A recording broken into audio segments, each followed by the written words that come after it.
traveling, but sometimes with my vision bold and my bottle shine, bottle shine, bottle shine. On these long dark dusty roads, looking there's nowhere to go. I guess I gotta hide away, far away, 'cause I gotta find a way to find my way. I gotta hide away, far away, 'cause I gotta find a way to find my way.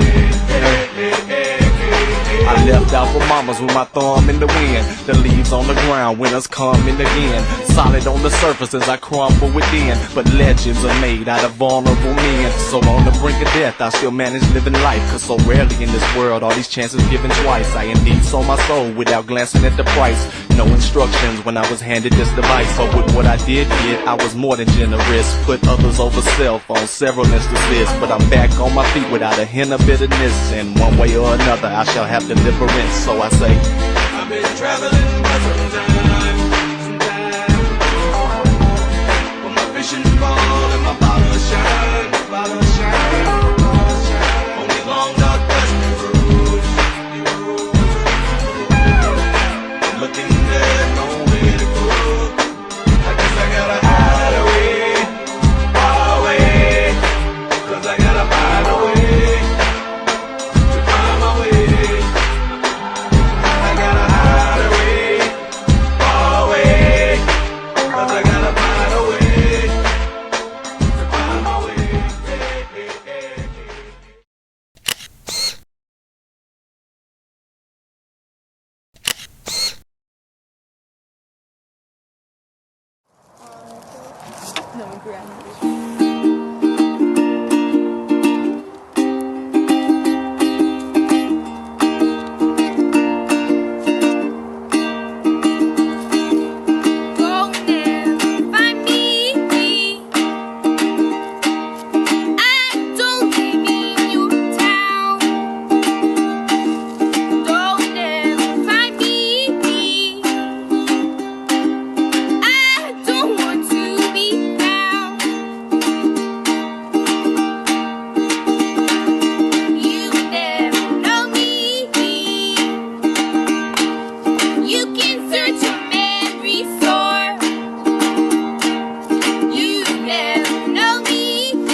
Fernworthy forest. After a long hike through the bog, we found this little spot. I've just made a cup of tea and I tried one of these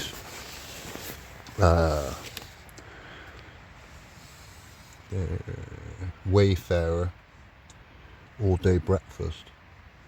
Actually quite nice, not bad. So yeah, this is where we are.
can see my tent just over there.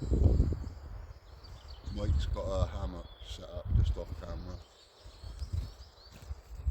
This forest is ancient. It's full up with fern trees, Christmas trees basically.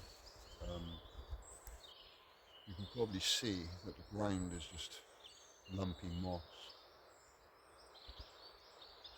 It was, we got here yesterday. I didn't film much yesterday. It was quite a trek getting around all the terrain. And it was a cold night, but we were prepared for the cold. We were trying out some new bivvy bags and sleeping bag liners. And we've been testing out some Wayfarer MREs as well on this trip, which I'll show you in a bit. Yeah. Cold night, no rain. It's been pretty decent. Tiny little drizzle in the morning.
I'll take you around on a little tour. I'll do a little walk through. We are north of the reservoir, I think. Actually, no, north. Our north is that way from us, I think. Mike's headed off that way anyway. He's gone around the edge of the reservoir to go get us some fresh water from a stream, from the inlet of the reservoir. Over here we've got our camp set up. We're a little bit farther away from each other than we normally are. I didn't bring a hammock this time. Normally we'd both be in hammocks. I was expecting a bit more of a better pitch, but as you can see, the is like a carpet. Forest floor is spongy, it's absorbent, it's got a lot of water in it. It's ancient, it's old. Not many people have walked on it really.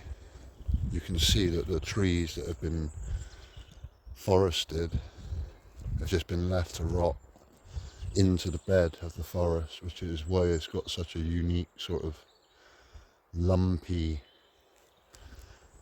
texture. It's like walking on a lumpy, spongy carpet. So over here you've got Mike's tarp set up. This is his new tarp. It's massive. It's got lots of loops so you can adjust it different ways. I think it was DD tarps, I think. I'll go and check out the label. Yeah, right, there you go. DD hammocks. This is a DD Tarp MC, and they're quite expensive. They're high range tarpaulins, really good. They'll last you a long time if you take care of them. And I think Mike said that this is their own camo print, which I quite like. I don't know why. Kind of reminds me of German fleck tarn a little bit. Speckled. It's nice. As you can see across the forest, there's old signs of forestation, like forestry work. Old logs that have been chopped. These tiny little fern trees that are growing, which we've got to be careful about. We don't want to damage them, so we try to avoid them. As you can see, we found a spot that's more open, because these are babies. These are tiny little Christmas trees that are one day, hopefully, with a bit of nurturing, turn into something like that, like those majestic things that are up above us. If one of those fell on you, you'd know about it. Redwoods, evergreens, very dense wood as well. It's very thick, hard wood. Over here, on the outskirts of the camp where the gypsies live, this is my little tent. It's a French Foreign Legion Commando M2 pup tent, I think. Yeah, French Commando M2 is the second model. But even this there's a stamp on the inside, and this was made in 1998 or something like that. 1998. And I've had it personally from new. I've had it about 4 years now, 5 years, and I've used it almost like 20 or 30 times, I'd say. Probably more. And it has served me very well. It's only a one skin, really quick to put up and put down. I can do it in under 5 minutes, easy. You get a little bit of condensation sometimes on the inside, but apart from that, it's a solid tent. You've got there's some little vents under that little lip there. You won't see it, but there's some vents that you can open up to let air through as well on both sides. They're also handy to look through as well when you're let down. You can kind of see out the side of the tent.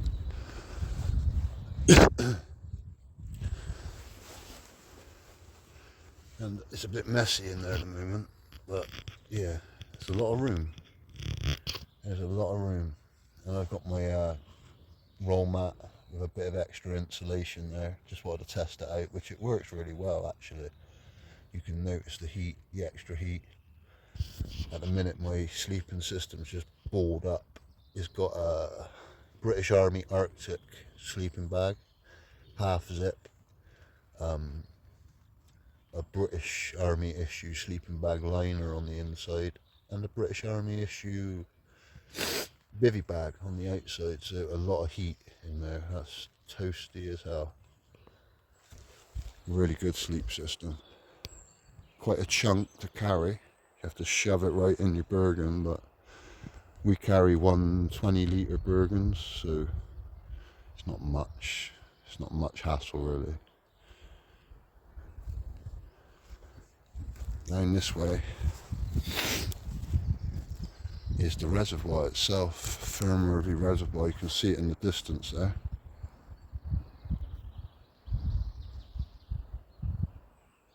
And apparently the British Army used that reservoir, excuse me, for night training, swimming across rivers or reservoirs at night under cover of darkness. And there has been times that the British SAS have used this forest and this reservoir to train as well, although they tend to do it in the winter months. We're probably just coming out of that now. hopefully we won't get raided in the night by special forces. But I can imagine this place being beautiful in the summer when it's a bit drier. It's a bit of a swamp at the moment. Like, the deeper you go into those fern plantations, it's just little gullies of water, streams, and obviously we didn't want to collect any water from there because it's not fresh, it's rainwater or water from the roots of the trees.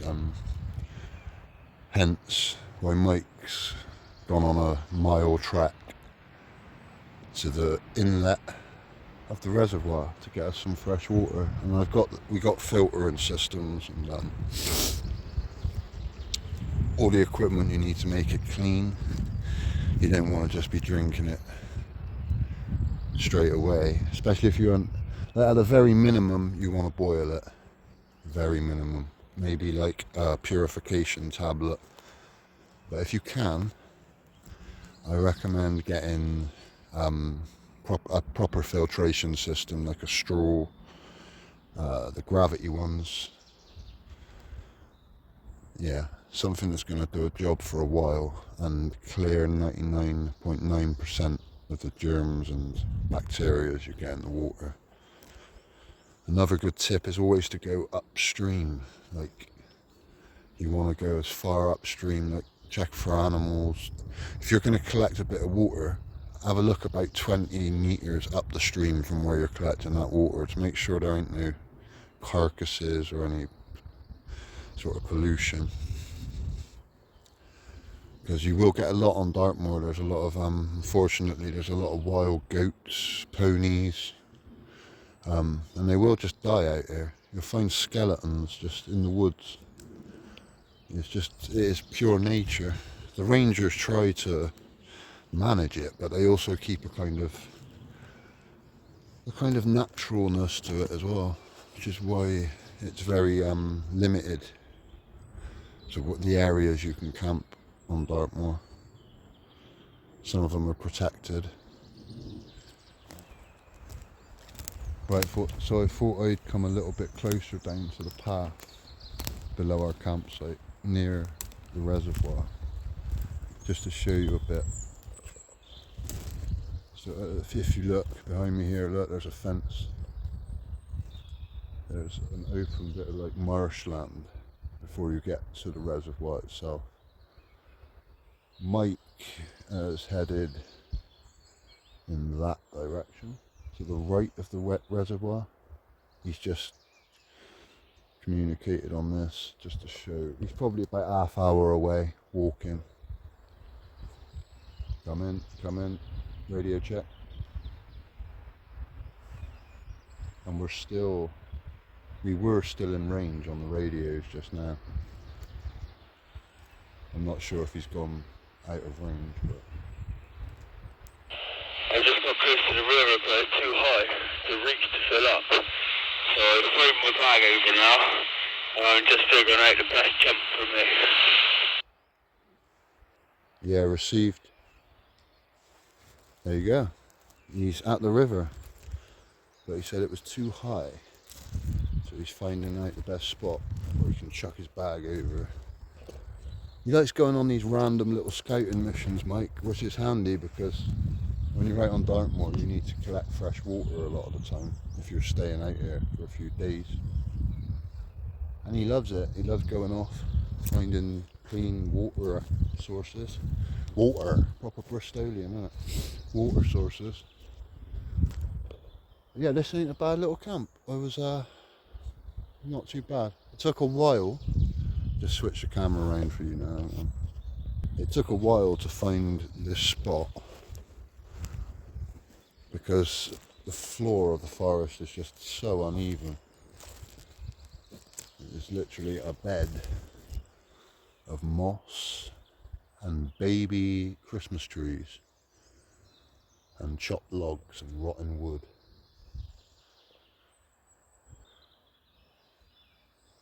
But it's a beautiful place, especially as the sun's going down. Last night it was it looked almost fairy tale style. kind of Tolkien-esque. And these trees, like, look how tall they are. They're probably hundreds of years old. The sort of trees that they'd make pikes and spears out of in the old days. These massive, massive pikes. You know, like in Braveheart, when he says, we'll make spears. Really long spears. That was a shit accent, wasn't it? But yeah, there's a sort of like those sort of trees. Very long and straight. You notice pine trees or fern trees, they tend to grow a lot straighter. You don't really get the bends and curves as you get with normal other breeds of trees. They tend to shoot straight for the heavens, which is why, another interesting fact, they're kind of revered amongst like Nordic traditions, because they don't bend. And that's another saying, do not bend. It's like, do not bend the knee, do not break. And they shoot straight for the stars. Like the gods have just pinned them in place.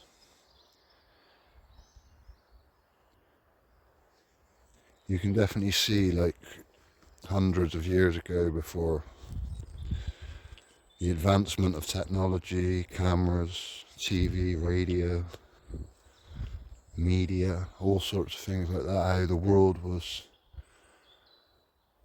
could have felt a lot more magical to people, a lot more spiritual, you would have been a lot more in tune with your surroundings, because you would have been forced to. Children wouldn't have been watching TV and playing video games, and they'd be out doing things. They'd be out exploring and playing and learning how to hunt, learning how to live off the land, learning how to grow things, and like natural medicines. And you would have evolved differently back then, it's just obvious. It would have been a lot more pure. People's minds wouldn't have been so corrupted and zombified by the horrors of modern society.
So on this trip, those of you that normally watch our videos, you know that we carry usually carry camping knives.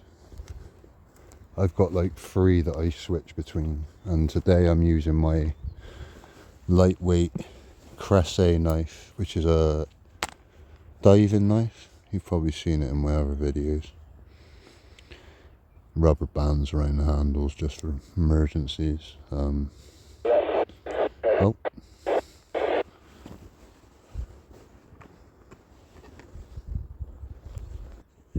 You're breaking up.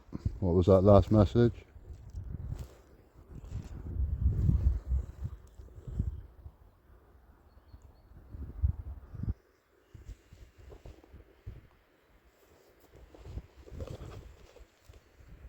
You broke up on the last message. Can you repeat?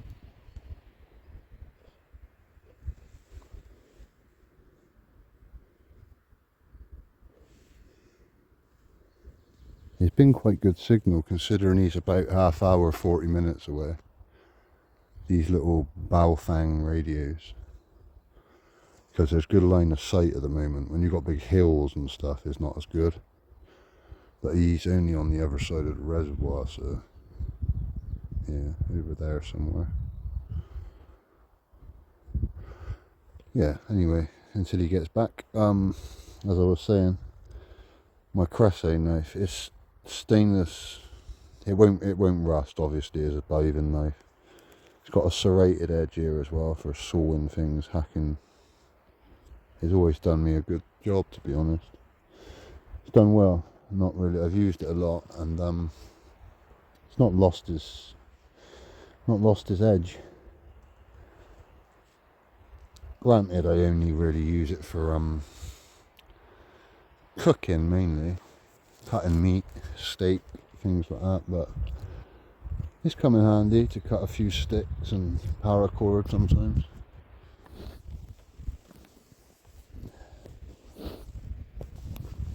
I brought the Beast along with me this time as well. The Beast, my new barrel thing. I'm still trying to get it to work properly, mind you. Trying to tune it in. It's good for a radio though, to listen to like normal radio, and it links to these little things sometimes. Yeah, you can pair them. You can kind of pair that big one with other stuff. Not bad. We need communications when we're out here. I don't know if you can see it, but there's a really cool fallen log. There's a really big tree that's fell across the forest over there. I'll take you to have a look at it later. It looks quite cool.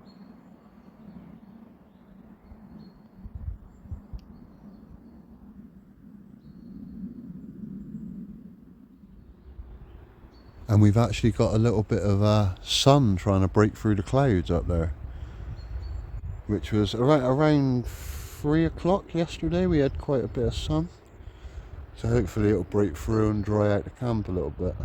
That'd be nice. We haven't had any rain, so it should help. And I'm right in the sun line as well. I put my tent purposely where the last bit of sun was last night. So, and I think Mike's is kind of in line with it as well. The forest floor of Fernworthy Forest is absolutely littered with these things. Little baby pine cones, look. Loads of them. They're just scattered across the carpet of the forest everywhere. You could find hundreds of them. I'm sure they've got some kind of medicinal use, or I'm sure they can be used for something, alchemy wise. And this sort of lush, fresh moss as well. It's actually quite dry at the moment. That feels dry, but I don't want to break it. It's really thick. I'm talking like 4 or 5 inches. Just a pure sponge. It's mad. And it's dried out quite a bit since yesterday. But it looks so fresh, it's like regrowing all the time. I bet there's a lot of organisms and insects that live in this, just in the floor of the forest. It's like a whole world. It's almost like a rainforest if you were an ant. If you were an insect, that's like the Amazon rainforest, isn't it? That'll take you years to navigate. A bug's life. I'm gonna walk over there now and show you that fallen tree that I was speaking about.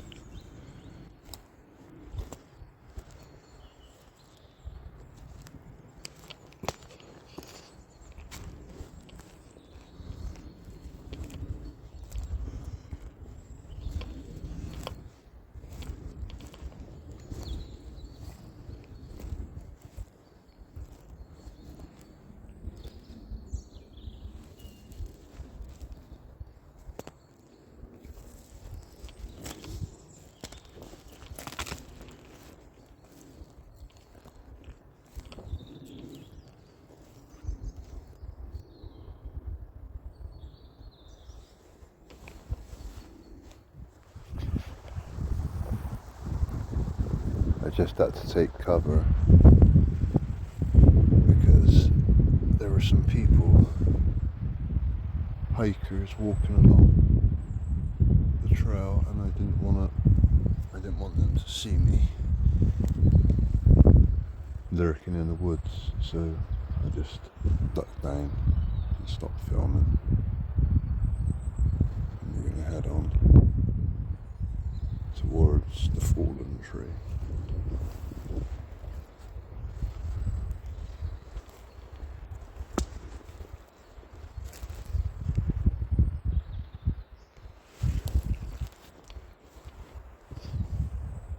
Camp's back over there, look, there's Mike's tarp.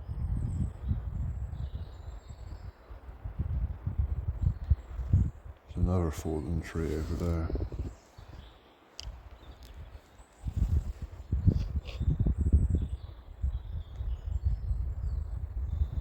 The hikers were walking along there. One of them had a bright red coat, so they were quite easy to spot.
that was the massive tree.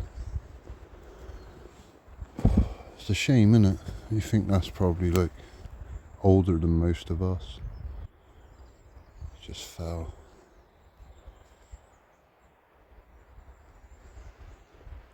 I can hear more hikers in that direction, so I'm going to head back to camp.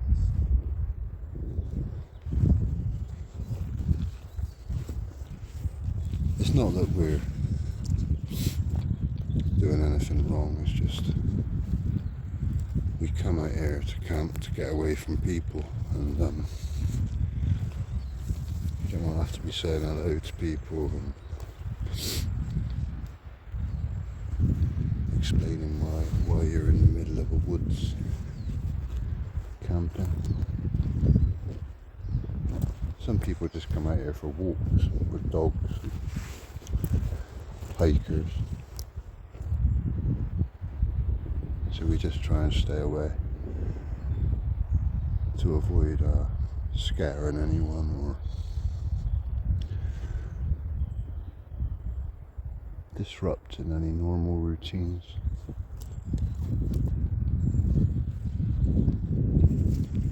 There's another big fallen tree just here.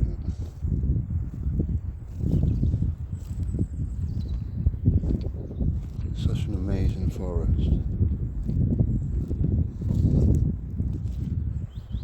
It's all just left natural. When a tree falls, it's left to be reclaimed by nature. It's not like they're foresting it just to cut it down for the sake of it, but this one's on the wonk. Look at this. Some of them are literally being held up by other trees. You wouldn't want to be camping under that. That's a widowmaker. But, excuse my French. Yeah. Cool. Yeah. Look at the angle of that. Like, these are straight. And then you got two of them tipping into that middle section there. If you were camping in that bit there, you'd be pretty screwed if they fell. Luckily we haven't got any massive widowmakers over by our camp.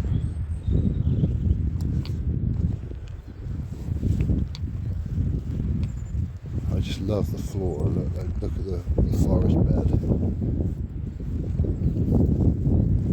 It's so like vibrant.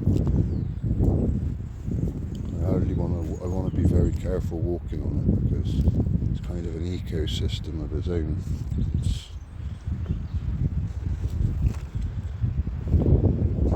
You don't want to damage it or move anything if you can help it.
Right, so here we got some MREs. This is the one I'm having tonight. Sweet and sour chicken with rice. I've had some all day breakfast Wayfarer ones. We've got Wayfarer chocolate pudding.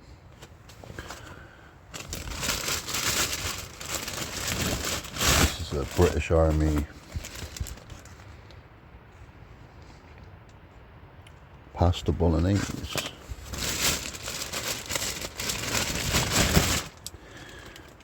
MRE, British Army all day breakfast. And in the bag we got a Wayfarer all day breakfast as well. They're actually quite good. The Wayfarer all day breakfasts have been. I had one on its own with nothing in it, so it was just tasted alright. And I had one with a little bit of this that I brought with me. Nando's peri peri sauce, hot. I just put a little splodge in and mixed it around in the beans. It's quite nice. But tonight, yeah, I'm going for that. And we'll see how it goes.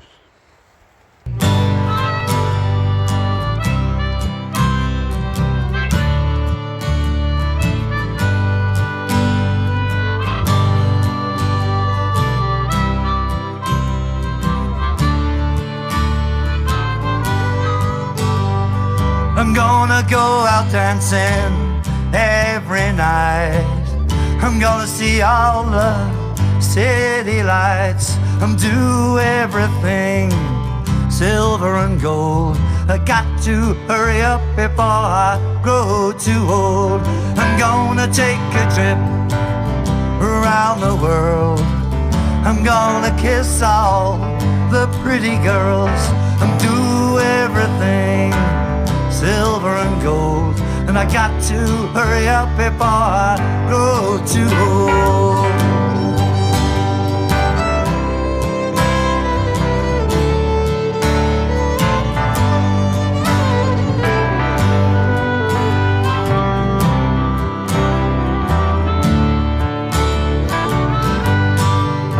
Oh, I do a lot of things I know is wrong. Hope I'm forgiven before I'm gone. It'll take a lot of prayers to save my soul, and I got to hurry up before I grow too old. I'm gonna take a trip around the world. Gonna kiss all the pretty girls. Gonna do everything silver and gold, and I got to hurry up before I grow too old.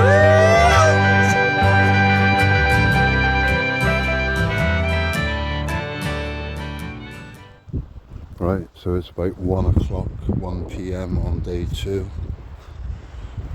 It has not got any sunnier or lighter, it's just grey, and I think it's going to start raining soon. You can feel a bit of drizzle. All in all, it's been alright. It's been quiet, apart from those hikers that we saw when I was looking at the old tree. No one else. Not seen anyone all day. Mike said he didn't see anyone when he went for the water. I guess this part of Dartmoor is very quiet on a Monday. Right, so I'm cooking. It's night time now. And hello. Right, it's night time now. It's probably about 10 o'clock, and I'm cooking an MRE just before I watch something on YouTube. If it works, if my internet works. Just having a British Army all day breakfast.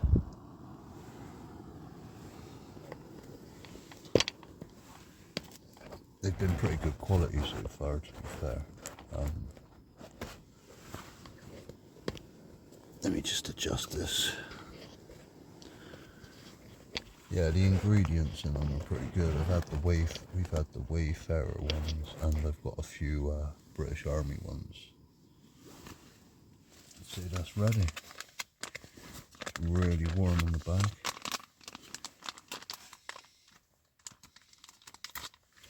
Just turn the top off. Now I'm going to add a little bit of Nando's peri peri hot sauce just to mix it up a little bit.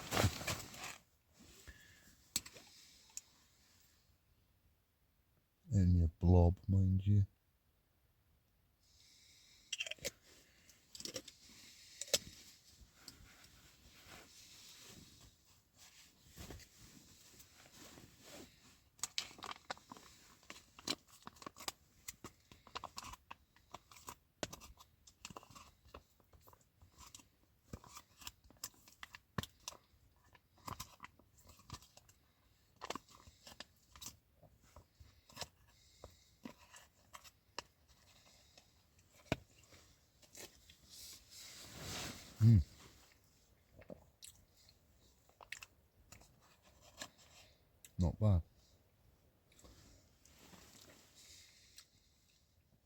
this is the end of the second day. I've just been listening to a bit of music and managed to watch a few things on YouTube. We had a military helicopter circle us earlier. It literally circled our location, loud as fuck. But yeah, it's pretty good. Been a good day, and I'm gonna get some sleep in a minute. Mike's gone off to his hammock, and I'll catch you soon. Catch you tomorrow. I can hear some strange bird noises.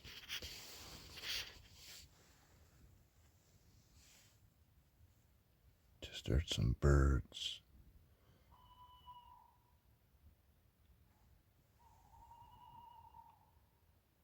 Can you hear them?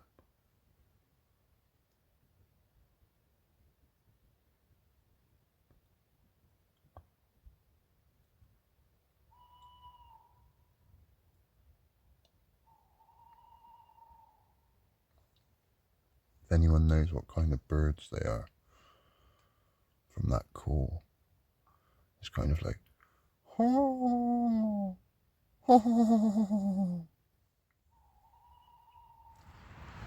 Good morning. It's the morning of day 3, or last day, or last night. We're heading back tomorrow, but we've got one more day. I had a really peaceful sleep. It's been drizzling all night, but it was good. Just waking up a little bit. A bit of breakfast.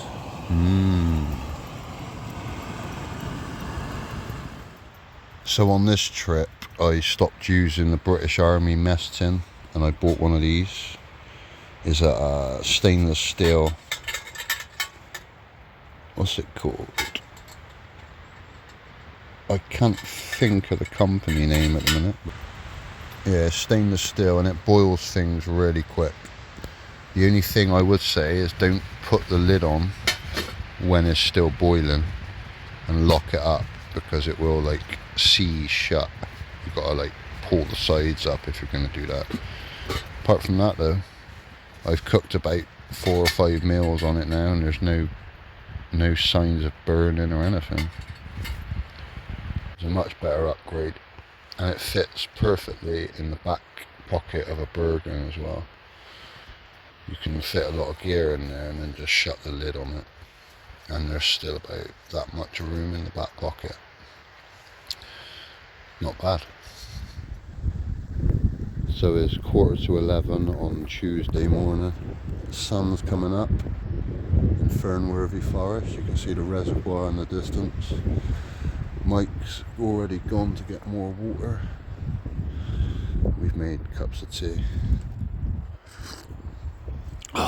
Which is nice because there's quite a cool breeze coming through here.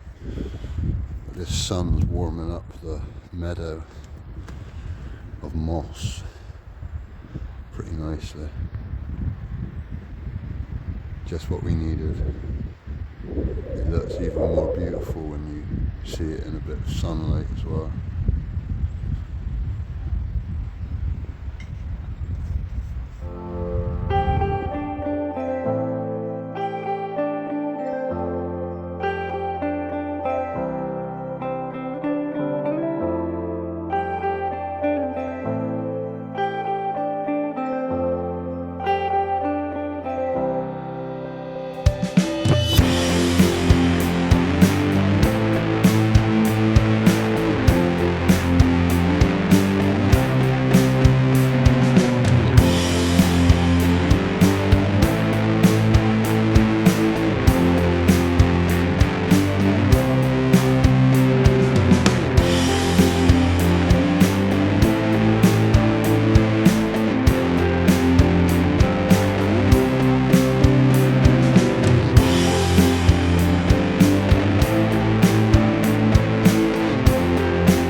There you've got Mike adjusting his hammock,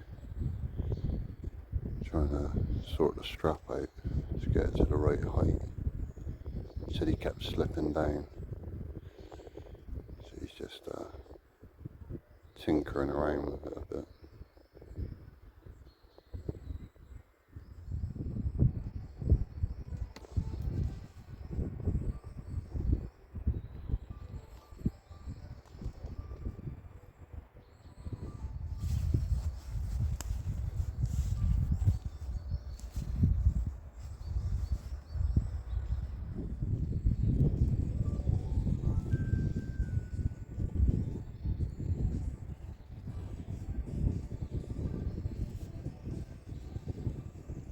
Right, so our campsite is just up through there, and I've come across the fence line towards where the reservoir is. There's a track, a rough track that goes down there. I think that's part of the trail, and then across here we've got a lot of marshland.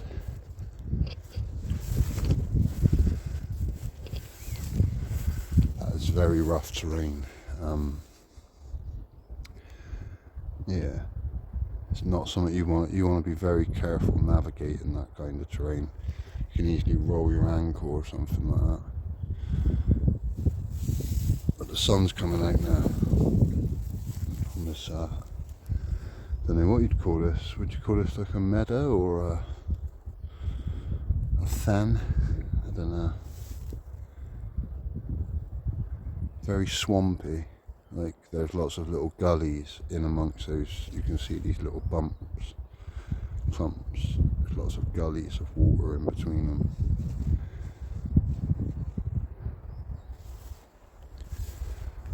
But it's really heating up now. The sun's coming out.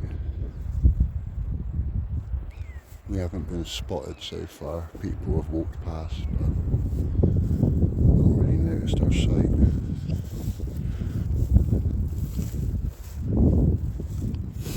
Just going to go on a little wander off the beaten trail.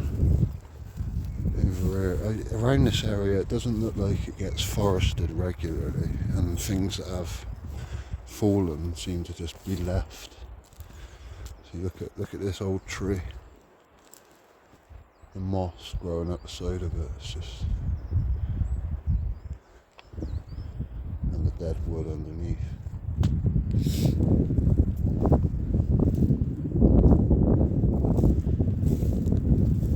I would head down to the reservoir, but it's quite a trek and there's a lot of bogs down there.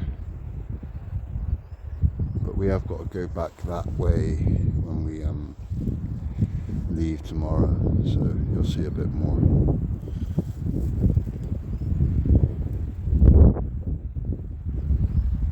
That's the edge of the forest that we're in. This is Fernworthy Forest, ladies and gentlemen, and that is Fernworthy Reservoir on Dartmoor. Just beyond the forest, and that's that sort of direction, there's a tor. I can't think of the name of it now, but there is a tor, which for those of you that aren't familiar, tors are like big peaks, hills, sort of, usually with some sort of rock formation on top.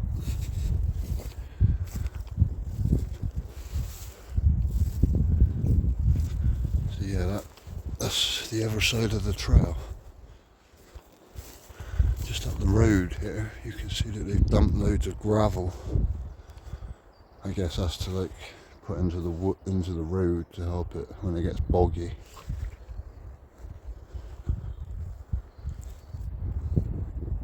But the trail is very quiet.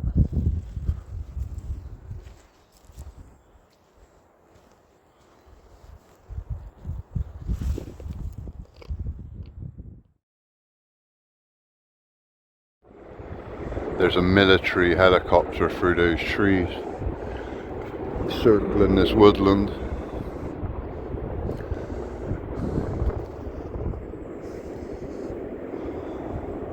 I don't know if you can hear it on the camera.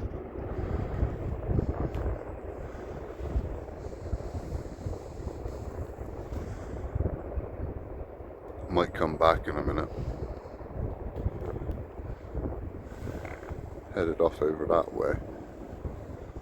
Yesterday it came right around.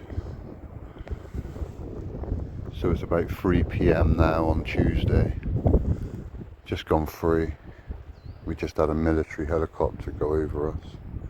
It hasn't circled back yet, but I'm sure it will at some point.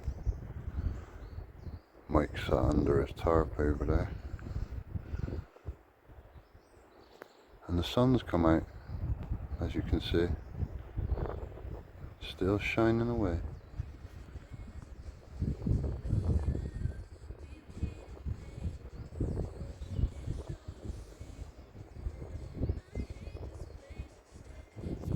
So it's the last night. We're just settling down now to go to sleep. I'm having some beef and tomato soup. There's gunshots going off in the distance. Sounds like an army training exercise. I'm gonna settle in and chill. It's been a good day. And I'll catch you in the morning. So it's the last morning. I've just packed most of my gear. Airing out the tent. The sun is coming up over there.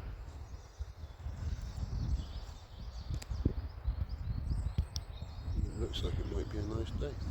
We're heading off later. When Mike wakes up, he's still asleep at the moment. Yeah, another peaceful night.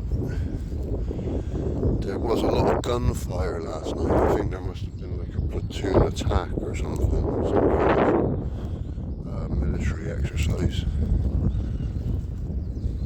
But yeah, it was echoing from over that way.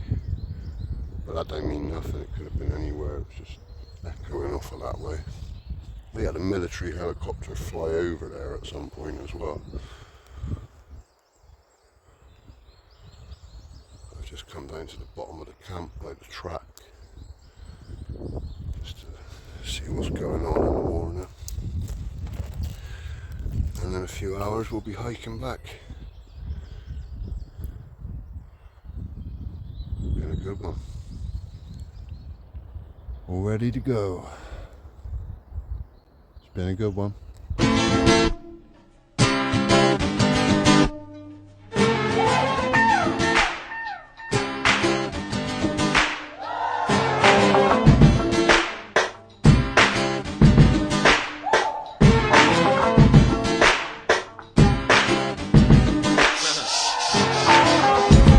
I've been traveling for some time. With my fishing pole and my bottle shine. On these long dark dusty roads. Looking there's nowhere to go. I guess I gotta hide away, far away. 'Cause I gotta find a way to find my way. I gotta hide away, far away. 'Cause I gotta find a way to find my way. I left out for mamas with my thumb in the wind. The leaves on the ground, winter's coming again. Solid on the surface as I crumble within. But legends are made out of vulnerable men. So on the brink of death, I still manage living life. Cause so rarely in this world are these chances given twice. I indeed sold my soul without glancing at the price. No instructions when I was handed this device. But with what I did get, I was more than generous. Put others over self on several instances. But I'm back on my feet without a hint of bitterness. And one way or another, I shall have deliverance. So I say, I've been traveling for some time. With my fishing pole and my bottle shine. On these long dark dusty roads. Looking there's nowhere to go. I guess I gotta hide away, far away. 'Cause I gotta find a way to find my way. I gotta hide away, far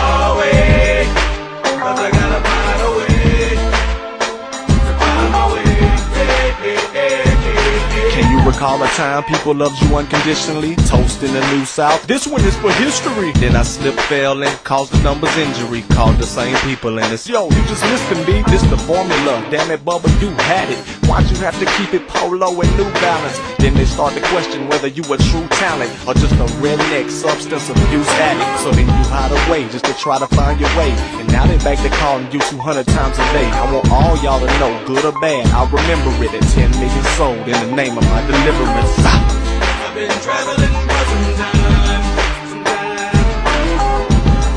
but my vision bold and my bottle of shine, on these long dark dusty roads. I'm looking at nowhere to go. I guess I gotta hide away, far away, 'cause I gotta find a way to find my way. I gotta hide away, far away, 'cause I gotta find a way to find my way. Nothing could atone for the pain you've endured. The blood you shed, it's still staining your velour. You took your wealth of knowledge and gave it to the poor, only to discover that your savior is manure. Accepted me as kin, put before your younger brother. They put a lie on us, hardly knowing one another. I honestly can say that over time I've come to love you. Now we are brothers and together none can touch us. It haunts me with regret, I never met your baby girl. She's an angel on your shoulder helping us to save the world. This musical marriage is no coincidence. On my mama tell me, baby, we shall have deliverance. So we say, I've been traveling